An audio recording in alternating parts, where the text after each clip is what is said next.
মিছিলের বিষয়বস্তুটা কি? আপনারা লক্ষ্য করেছেন যে কেন্দ্রীয় সরকার তার বাজেট পেশ করেছে।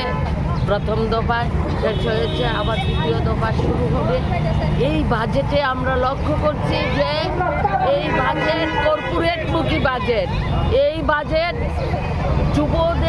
যুবতীদের কর্মসংস্থানের কোনো ধরনের সেখানে দিশা দেখাতে পারেনি। এই বাজেট মহিলাদের স্বার্থ বিরোধী বাজেট। এই বাজেট আদিবাসীদের স্বার্থ বিরোধী। এই বাজেট দলিতদের স্বার্থ বিরোধী।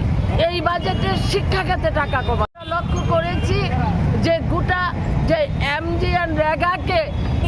মনরেগাকে বাতিল করে যে জিরামজি বাতিল যে চালু করেছে, সেখানে টাকা কমিয়ে দেওয়া হয়েছে।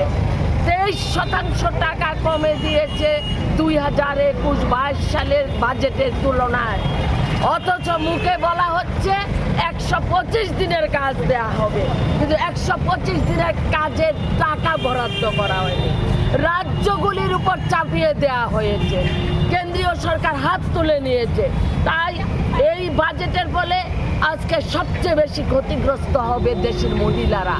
আজকে জেন্ডার বাজেট সেখানে উল্লেখযোগ্যভাবে অর্থ বরাদ্দ করতে পারেন। তার বিরুদ্ধে আমরা সারা ভারত গণতান্ত্রিক নারী সমিতি গোটা দেশব্যাপী বাজেটের বিরুদ্ধে আমাদের কর্মসূচি আমরা প্রতিপালন করছি।